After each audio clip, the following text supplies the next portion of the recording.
Hi, my name is Ryan Freeman. Welcome back to another episode of my childhood, and I'm going to continue on the naughty theme. I'm going to tell you another time I did something probably shouldn't be proud of, but I am. Okay, this was in defense of my older brother. We had an amazing neighborhood where we grew up in the 1980s and 90s, where we could run and play play army, play tag, play GI Joes in the grass, play football in the street, played rock wars. We had a riverbed. We had an amazing area and a lot of neighborhood kids, and so we would all congregate and play massive group games together. But sometimes there would be factions and politics, like who is the group leader, who's on whose side. And at one point, there were 6 of us that were having a little bit of a debate. It was my older brother Nathan and his best friend Ryan Giles, who lived across the street. Them two versus Ray Dog. He was the tallest guy. He came from LA, who moved into the neighborhood, had very foul mouth. I mean, he just cussed all the time. You know, he was really, he's now an aspiring rapper. And also I think it was a guy named Brandon, a white kid who lived, I think his name was Brandon, it might have been something else, lived several doors back. So it was Ray Dog, I'm just going to call him Brandon, Ray Dog and Brandon versus my brother Nathan and Ryan Giles, facing off over Todd. Todd was a red-headed, freckled kid who was basically like Gilligan from Gilligan's Island, you know, just happy guy. He had a really old mother, no father. And he was just this nicest kid, and he wasn't assertive at all. So these two factions were fighting over which side Todd should join in whatever the debate was about. I have no idea. Maybe my brother can put it in the comments. And of course, I was the little pipsqueak. I was generally the smallest guy in all the games that we played because, playing with my brother and his friends a lot of the time. So of course, I was on my brother's side, but they pretty much saw me as a non-combatant because I was so small. And I should say, we're fighting with weapons. When we played Rock Wars, we played with real rocks. We threw rocks at each other. Lucky no one got seriously injured. But in this particular incident, Nathan and his friend Ryan, one of them has a baseball bat. And then Raymond's friend Brandon got it's like a switch, like a little bit of a whip that came out of his windowsill. Some like the lining that goes in there, and he was using it as a whip. He was cracking it. So, from a kid's perspective, this is really serious, we're facing off. I mean, Ray Dog is just cussing. He's towering over us because he's taller than us all. But Ryan Giles with the bat and Nathan, they're not backing down. Todd's right in the middle. Whose side is Todd going to join? Everyone's ignoring me. And Ray Dog just has the foulest mouth. He just has the nastiest mouth.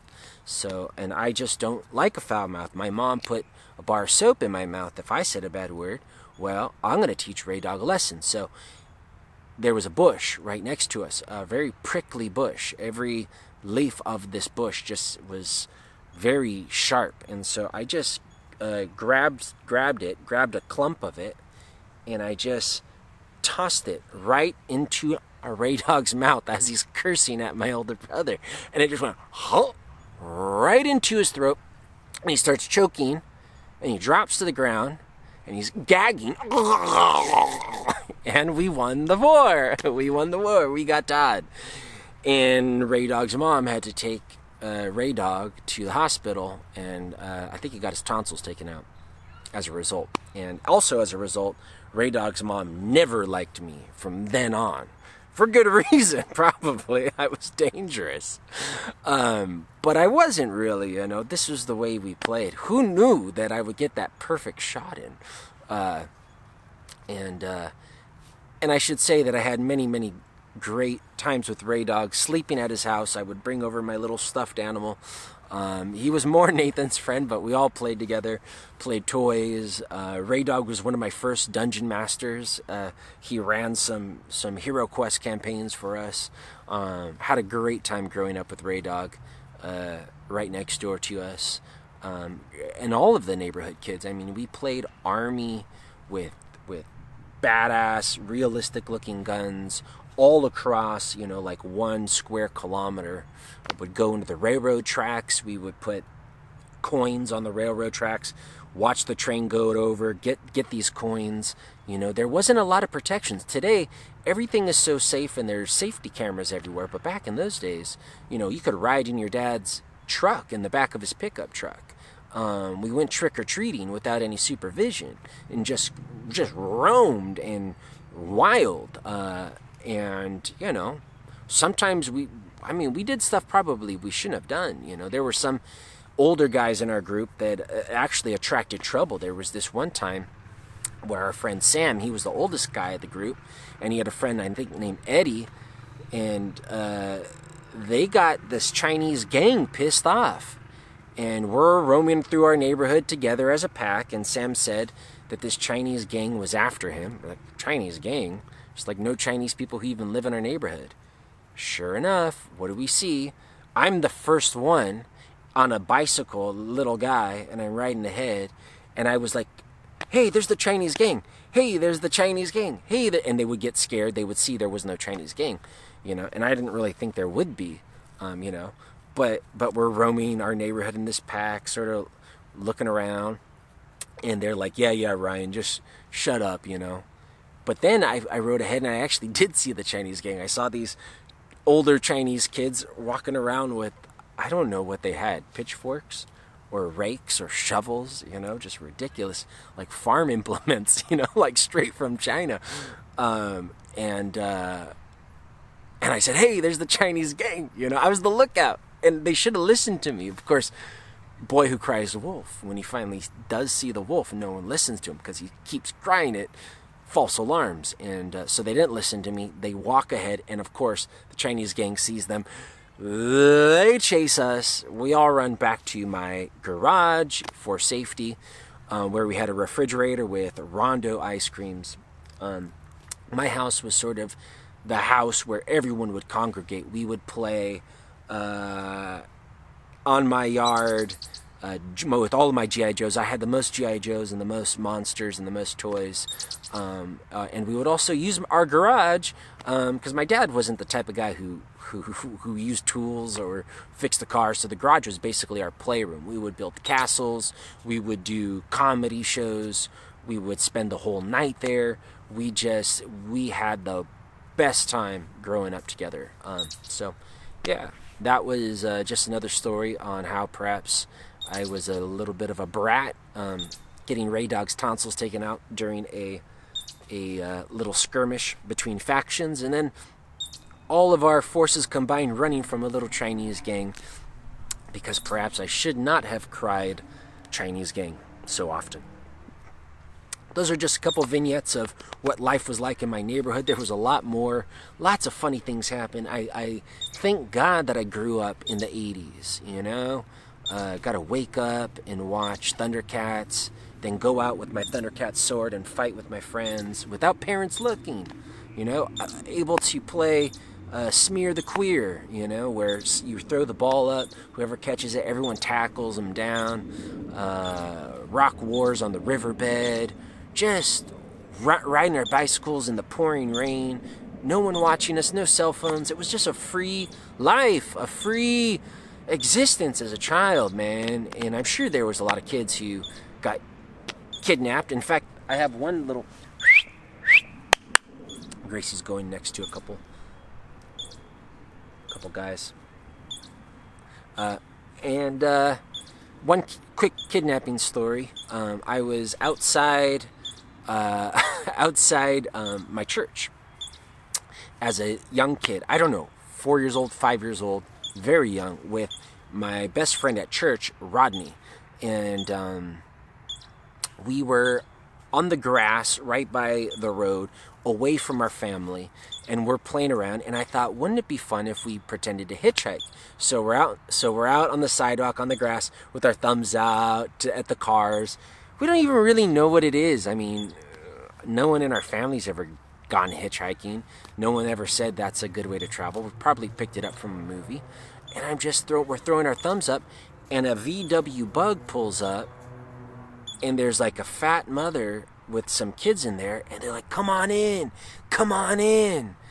And me and Rodney are just like laughing our butts off. But I was also a little afraid because they wanted us to come in.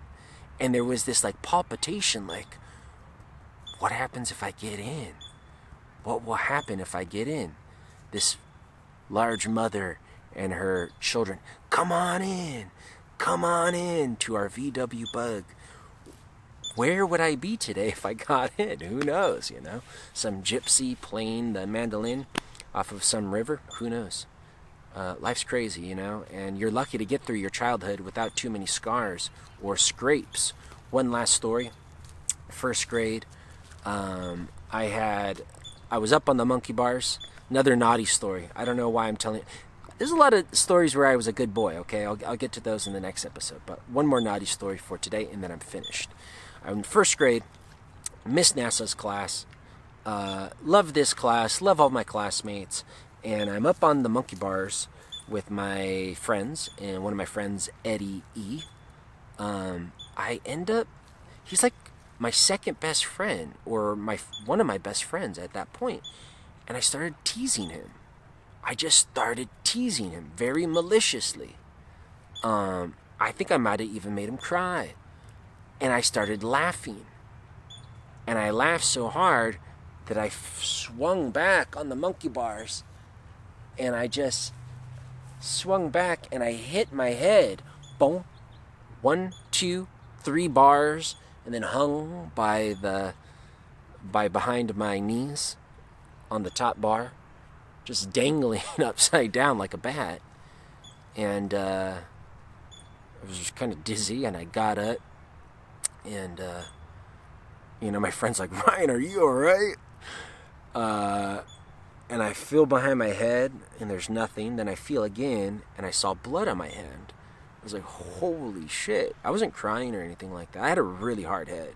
Got hit by baseballs all the time. I don't know why. My brother played baseball as a pitcher. Maybe that's why. Just kidding. He didn't hit me on purpose. He might not even hit me. But I would often go to his practices, sometimes get nailed in the balls with baseballs.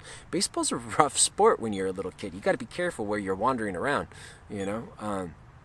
But back to the story of hitting my head after making fun of Eddie E., making him cry, laughing so hard and maliciously, hitting my head, hanging like a bat upside down on the monkey bars, and then finally finding blood on my hand. I ended up going to the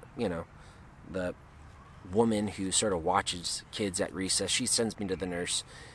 Parents pick me up, take me to the hospital, and I got my first stitches. 4 stitches on the back of my head, and there's a little scar there to show. And actually, my older brother has a scar, same place, but I don't know why he has a scar there. Maybe he could tell you. So yeah, boys can be naughty. Boys are mischievous. But I did have a very thorough religious education, which I will get to in an episode very soon. I know I keep talking about it, but I keep pushing it off. Because the religion is going to lead into another topic, which I will get to further along down the story. So, I was not a saint, obviously, from all of these stories that I've talked about. Luckily, I didn't really hurt anyone much more than I hurt Ray Dog. But I'm thankful for my childhood. I'm thankful that I survived. I'm thankful that I had lots of friends. Grew up in a very safe neighborhood. And thank you for listening and watching this episode. Please don't judge me too harshly. Think back to all the naughty things you did. I know I do have perhaps a bad sense of humor, but what can I do? I do regret that. I do not condone throwing thorns in someone's throat or putting poop on people. It just happened. What can I do? What can I say? I can try to extirpate the evil from me, but you might not like me if I do. All right, so that's enough of that. I'm rambling now. Goodbye. I will see you on the next episode.